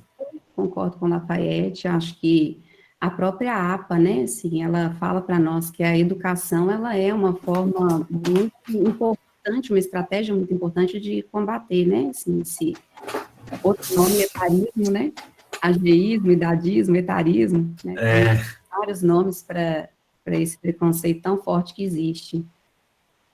Já tem estratégias muito interessantes, né, Lafayette? Às vezes, assim, por exemplo, asilos que também recebem crianças, né, assim, juntam os dois numa mistura bem interessante, assim, com creches, né? Essa convivência mesmo com os avós, quando a gente fala dos pequenos, então começar lá na base é importante. Mas é preciso, eu acho, Rafael, também, descortinar essas questões que o Lafa traz, né, assim, no sentido desse medo da morte, para nós, né, assim, para os jovens, né, assim, para todo mundo, para que a gente tire esse pensar no idoso enquanto outro, e pense no idoso enquanto meu futuro, enquanto nós, né, no sentido, assim, de lembrar de novo, no sentido de processo, né, enquanto um processo que estamos todos vivendo, né, e isso ajuda para que a gente tenha empatia, para quem já está mais na frente um pouco dessa caminhada, certo? E descortinar essas questões mesmo do idadismo, do etarismo, né? Então, que isso seja falado, mais veiculado, porque daqui a pouco a maior parte da nossa população vai estar aí, né? Nessa faixa etária. E aí, a gente vai continuar? né, assim, com isso tudo. Então, nós, enquanto professores, enquanto, assim, pessoas que estão tendo esse conhecimento, somos muito importantes, né, para essa mudança. Não é uma coisa simples, não é do dia para a noite, mas temos que ser parte dela. Acho que o Cláudio tinha feito uma pergunta, e aí depois a Jucimar também. Tá no mudo, Cláudio. Oi? Tá no mudo aí. Acho que eu não sei se você ou alguém tem que tirar. Desculpa, sim. estava no mudo. Está me ouvindo direitinho agora? Sim. Primeiramente, ótimo ver, tempos que eu não via, a figuraça do Olavo que apareceu aí, mas já sumiu. Mas eu queria fazer uma pergunta, não sei se seria pergunta, né, para a Karen, que é bom ser estudante de psicologia, que a gente pode falar o que a gente quiser aqui, tá tudo bem. Então, Karen, primeiro eu queria te dar os parabéns pela forma da sua exposição, muito pausada, muito ponderada e, sobretudo, muito lúcida, pelo menos na minha visão. E essa questão que você toca no assunto que eu achei muito interessante, que é a questão da espiritualidade, né? Que é uma questão que na psicologia, às vezes é levada a ter um certo, vamos dizer, um zum, quando você fala em espiritualidade, e você falou aí da importância da espiritualidade. 9 em cada 10 que você atendeu, pelo que eu pude entender, né?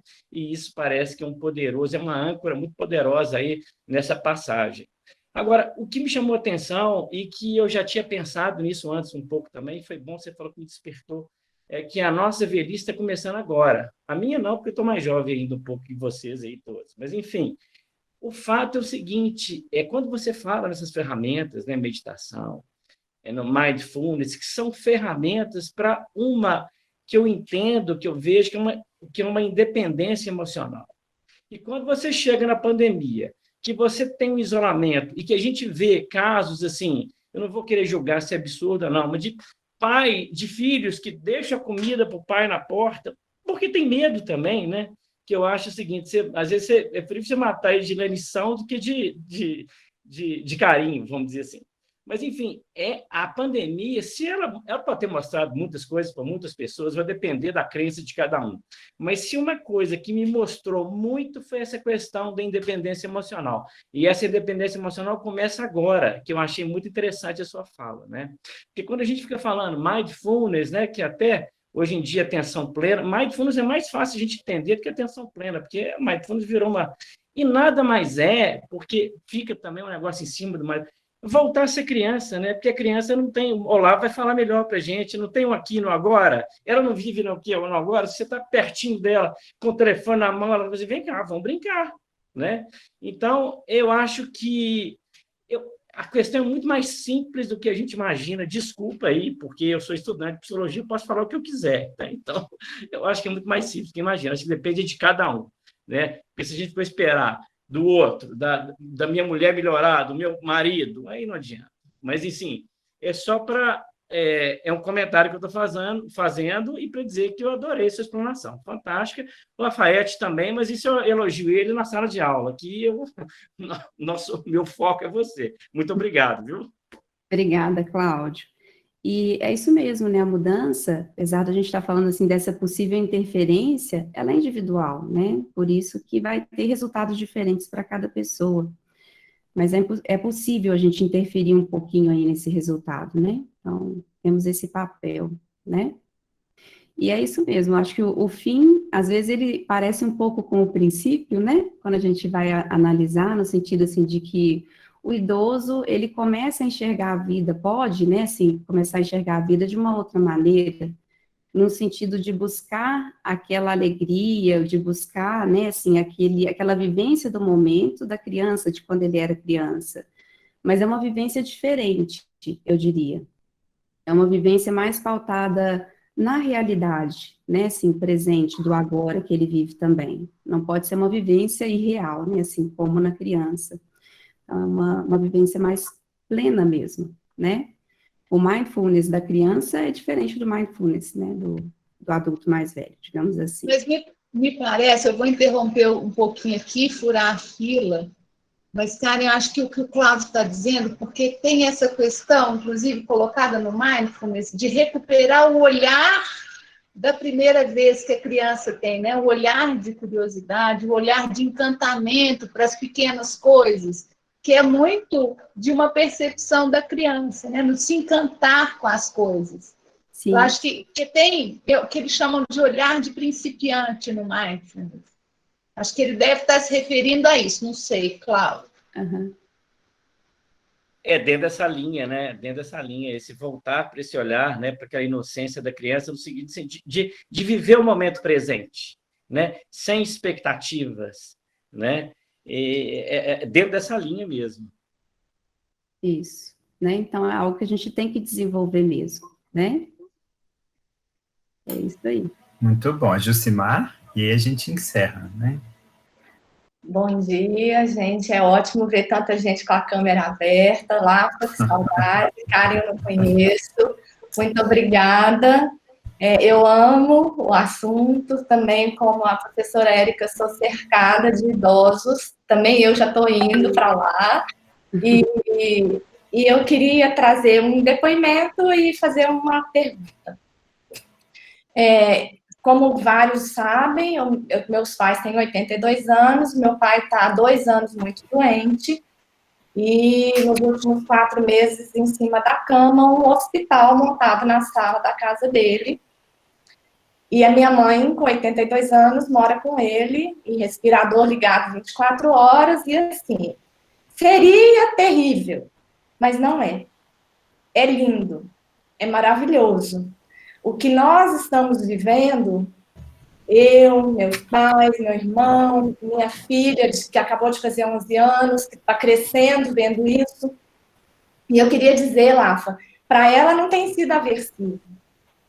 A maneira como, e talvez vindo ao encontro do que o Cláudio fala, eu recebi uma força que eu não sei de onde, me desculpa se eu me emocionar, mas assim... eu consigo fazer 10 disciplinas na faculdade, cuidar da minha filha, cuidar dos meus pais e sorrir o tempo todo. Então, eu acho que aquela pergunta do professor Rafael, como fazer com essa transgeracionalidade, depende também da gente, de nós não querermos cercar as crianças numa redoma, assumindo que elas não são capazes de compreender o entorno. Porque é lindo ver como a minha filha de 11 e a minha sobrinha de 12 lidam com a situação, né? Ver o meu pai é uma cena dificílima, e ele está lúcido, só que ele já não fala, porque ele tem traque e tal. Mas então... E ele deve estar sentindo muita tristeza pelo que ele está vivendo, porque ele está lúcido e ele sabe que não vai dar conta. 1 ano e meio atrás, a gente achou, ele até teve alta do hospital em abril, no meio da pandemia, eu mobilizei céus e terra e tal, e aí ele ainda conseguiu andar com a ajuda de 2 pessoas até janeiro, e agora não mais. Porque aí vem outras coisas, a empresa deixou faltar oxigênio, enfim.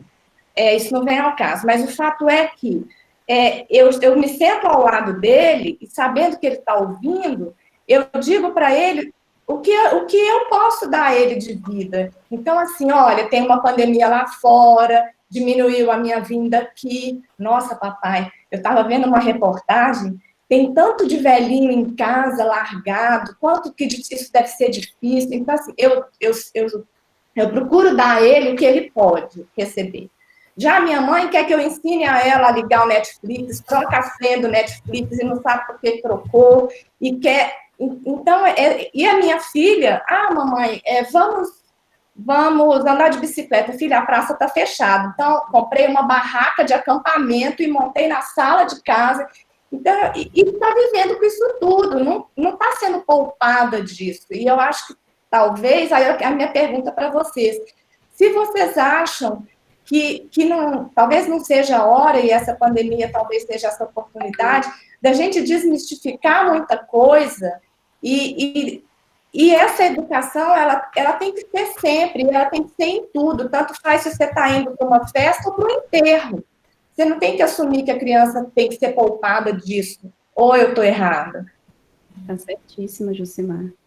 Né, assim, obrigada pelo seu relato. Acho que para nós foi muito enriquecedor também, né? É isso mesmo, é toda hora, é o tempo inteiro, né? Então, começa lá na infância, a gente vai trazendo isso ao longo da vida. Eu também tenho vivido isso, eu tenho um filho de 6 anos, né? A gente já montou barraca em casa, né? Fizemos isso tudo. E convive muito, assim, com os bisavós, né? Então, a gente não deixa de levar, né? E é lindo ver, né? Assim, o carinho, né? Assim, que tem, porque ele percebe o carinho que a gente tem. Então, com certeza, muito do que os seus filhos estão vendo aí, vivendo, né, assim, com os seus pais, vem disso, da observação que eles têm de você, enquanto referência, né, positiva. É mérito seu também. Não, eu acho que assim, primeiro, acho que tá bem evidente aqui no chat, assim, todo mundo agradecendo por você compartilhar com a gente, assim, uma história tão linda, assim, tá, Jucimar? Então, muito obrigado mesmo pelo compartilhamento da sua experiência. E, não, você tá, assim, você tem razão, tudo que a gente falou, inclusive lá na resposta objetiva para o Rafael, né, assim, como que a gente pode ensinar essa nova geração a lidar melhor com o envelhecimento, de uma forma assim, objetiva, né? Acho que primeiro tocando nesses temas que são temas fundamentais, como a finitude. Então, assim, de você não se esquivar dessas questões e de você mostrar que exatamente por ela existir, que a gente tem que valorizar e que a gente tem que experienciar o presente de uma forma mais atenta, né?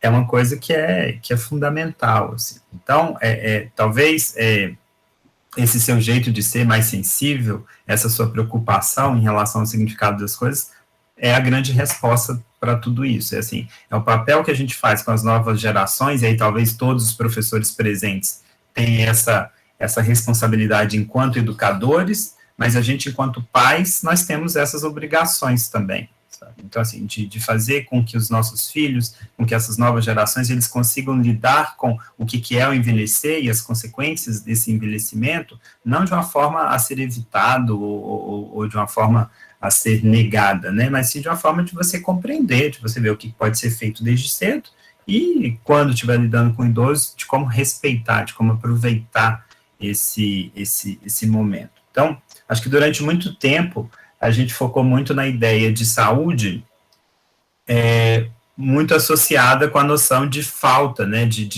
do sujeito não apresentar nenhum tipo de doença, não apresentar, né, nenhum quadro patológico. E hoje, tanto a Organização Mundial de Saúde, como assim, todas as sociedades respeitadas, elas colocam que essa saúde está muito mais associada ao conceito de qualidade de vida. Então, isso não tem a ver com você ter ou não ter uma determinada patologia, mas é do que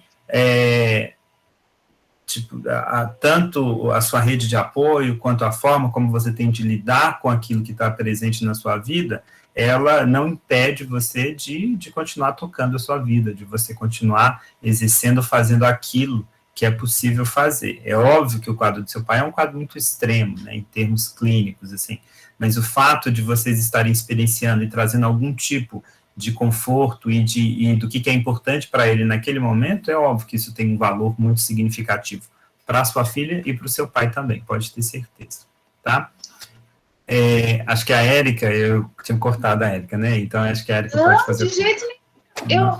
Eu só ia fazer um comentário a respeito disso que o Rafael falou, me leva a pensar, e eu acho que é uma questão que eu acho que também a psicologia social provavelmente fala muito melhor disso do que eu estou aqui na minha reflexão, mas é sair, né, os adultos, principalmente, ajudarem as crianças a ter uma nova visão cultural do idoso, né?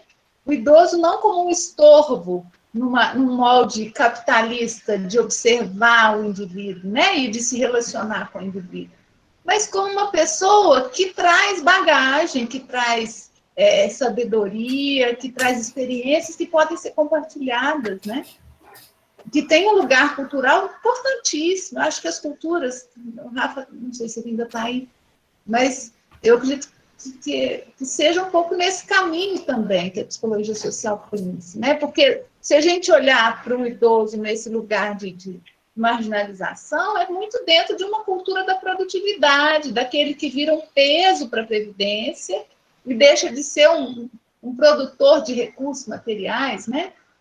Mas se a gente começar a cuidar das nossas crianças para que elas tenham um olhar diferente para os idosos, eu acho que isso vai, né, se recuperar, porque isso já esteve presente, eu acredito que isso vai se recuperar.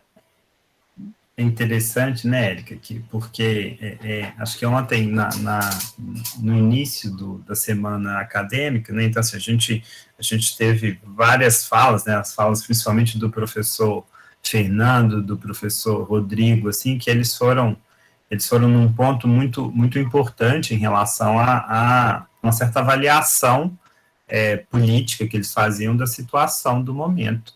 E essa interpretação, né, assim, essa compreensão de tudo que está acontecendo, de fato, você não consegue dissociar. Então, o fato de você considerar que alguns políticos, né, algumas lideranças, elas consideram que você só precisa isolar essa parcela da população, que você não precisa se preocupar, então, vamos tocar as coisas porque a doença, ela só vai afetar quem já está ali pronto, já meio caminho andado para a morte. Então, assim, isso reflete muito a compreensão que esses líderes têm sobre o que é o idoso, sobre a forma como a gente tem que lidar, que cai exatamente no que a professora Karen, que a gente está comentando aqui, que é esse idadismo, essa compreensão, e que você comenta agora, né, de pensar no idoso só como alguém que perdeu essa força produtiva, e como ele perdeu esse papel dentro dessa sociedade de produção, ele tem uma importância talvez um pouco menos significativa. Então, assim,